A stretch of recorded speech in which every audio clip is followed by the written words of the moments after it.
Ya, Anda menyaksikan presisi update dari event Asian Ministerial Meetings on Transnational Crime di Labuan Bajo, Nusa Tenggara Timur. Saudara, acara kegiatan Asian Ministerial Meetings on Transnational Crime secara resmi sudah dibuka, ditandai dengan penampilan drum corps dan juga kolonel senjata dari Akpol, dan tadi Kapolri Jenderal Polisi Listio Sigit Prabowo dan juga para tamu VVIP yang menyaksikan acara ini, acara pembukaan ini sempat terpukau dengan penampilan dari drum corps Cendrawasih Akpol yang tak hanya membawakan lagu-lagu tapi juga diikuti dengan atraksi dari yang mengundang decak kagum.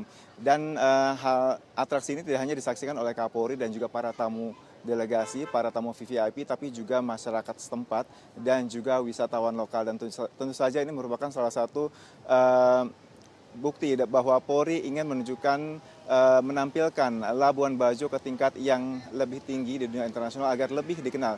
Dan juga Polri juga dalam rangkaian kegiatan ini juga menampilkan masyarakat setempat yang menyuguhkan tarian lokal yaitu tarian caci yang tujuannya juga untuk memperkenalkan lebih dekat tradisi masyarakat setempat.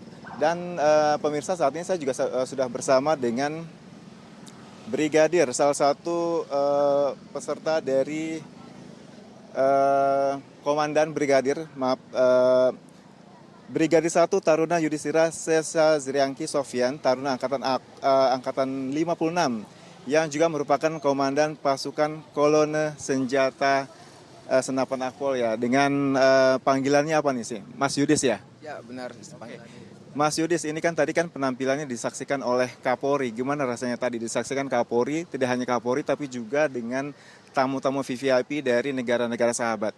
Jujur, awalnya kami deg-degan, tapi setelah itu rasanya bangga dan juga lega karena apa yang kami latihkan selama ini dapat terbayarkan juga dengan hasil yang memuaskan.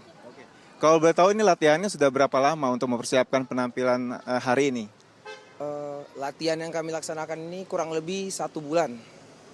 1 bulan. 1 bulan ya, itu 1 bulan latihannya di? Kami latihan langsung di kampus Akademi Kepolisian. Nah, terus kemudian ini penampilan keberapa kalau boleh tahu di depan Kapolri atau sebelumnya udah pernah juga tampil di event-event seperti ini? Jujur, untuk tim Kolonel Senapan kami baru tampil sekali.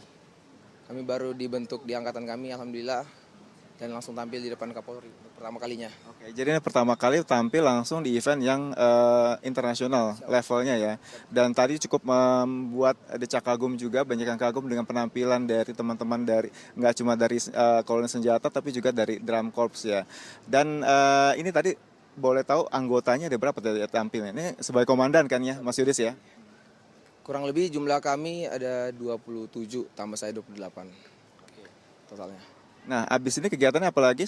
Apakah nanti ada kegiatan lagi atau langsung kembali ke ini kampus atau apa nih? Mungkin setelah acara ini kami langsung berangkat kembali ke Akpol. Terima kasih Mas Yudis, sukses selalu ya. Terima kasih banyak. Iya. Dan pemirsa, sebenarnya rangkaian kegiatan AMMTC ini sudah dimulai dari tadi pagi. Pagi ini rapat sudah dimulai dengan pembahasan yang dipimpin oleh Kabar Eskrim Komjen Pol Wahyu Widada, dan pembahasan ini merupakan isu-isu yang nantinya akan dibawa ke tingkat yang lebih tinggi.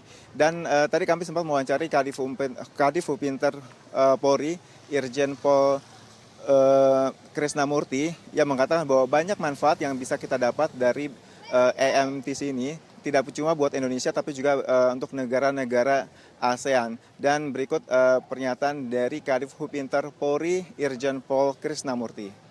Nah, apa saja pembulatan hari ini? Antara lain agenda besok hari apa, kemudian mengadopsi beberapa usulan seperti isu tentang terorisme, isu tentang tidak pidana perdagangan orang, dan yang lebih penting isu tentang Labuan Bajo Declaration.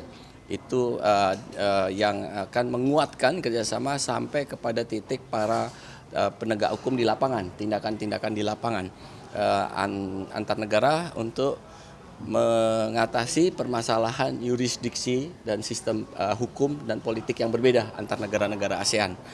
Kemudian hari ini juga membahas agenda pertemuan dengan negara-negara mitra dialog ASEAN.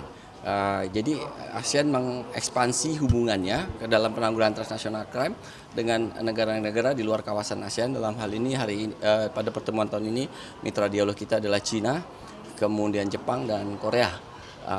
Kami ASEAN itu nanti akan bekerja sama misalnya dalam kaitan dengan capacity building, itu bagaimana saling membantu, kemudian pertukaran informasi terhadap isu-isu transnasional, kemudian pertukaran kemampuan, latihan bersama, termasuk bagaimana apa yang kita lakukan di ASEAN ini bisa diadopsi di negara mereka. Jadi kalau kita misalnya pengembangan kerjasama penangkapan atau pengejaran pelaku kejahatan, ketika mitra dialog ini duduk sama kita coba encourage apakah bisa apa yang dilakukan di ASEAN juga ASEAN bisa melakukan di negara-negara tersebut. Nah, ini menarik sekali dan alhamdulillah ini adalah pertemuan yang pertama setelah 2019 terakhir di Thailand. Setelah itu tidak ada pertemuan seperti ini.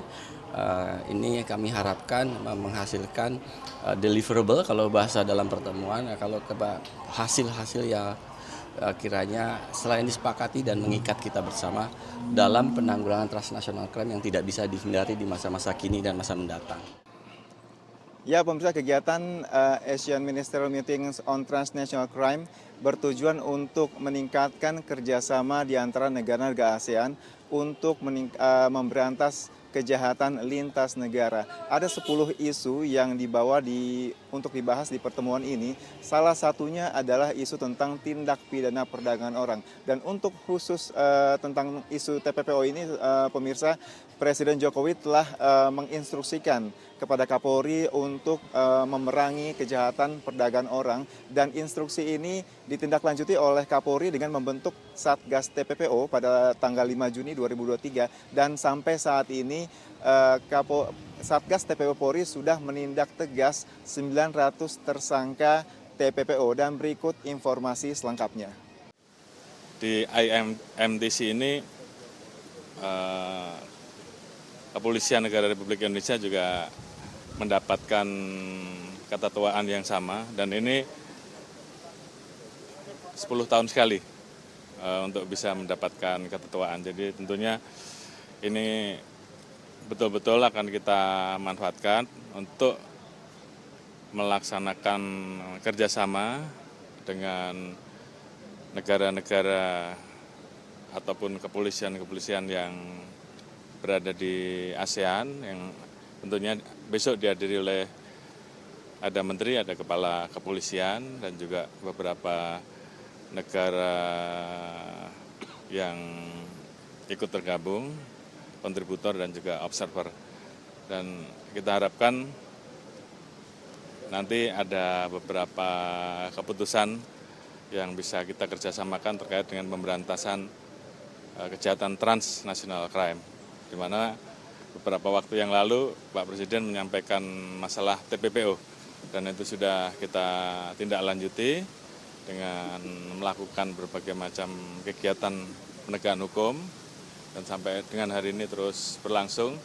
Sudah kurang lebih 800, hampir 900 tersangka yang kita amankan, dan saya kira di kerjasama yang akan kita rumuskan nanti tentunya akan menjadi deklarasi yang bersejarah, khususnya karena kita buat di Labuan Bajo, salah satu tempat yang saat ini menjadi wisata super prioritas ya, dan tentunya kita harus angkat terus. Jadi mudah-mudahan seluruh rangkaian bisa berjalan dengan baik, kita mendapatkan kesepakatan kerjasama dalam rangka pemberantasan transnational crime, dan juga tentunya sekaligus kita terus mengangkat Labuan Bajo sebagai wisata super prioritas untuk bisa dikenal oleh masyarakat dunia. Mungkin itu yang bisa saya sampaikan. Ya, saat ini rangkaian kegiatan EMTC dari Labuan Bajo, Kapolri Jenderal Polisi Listio Sigit Prabowo menjamu para tamu-tamunya dengan menikmati sunset di perairan Labuan Bajo dengan menaiki perahu pinisi. Dan besok agenda akan membahas pertemuan, tentunya akan masuk ke fokus poin-poin yang utama untuk bersama-sama menanggulangi kejahatan transnasional. Dan demikian laporan kami dari Labuan Bajo. Terima kasih atas perhatian Anda. Salam presisi.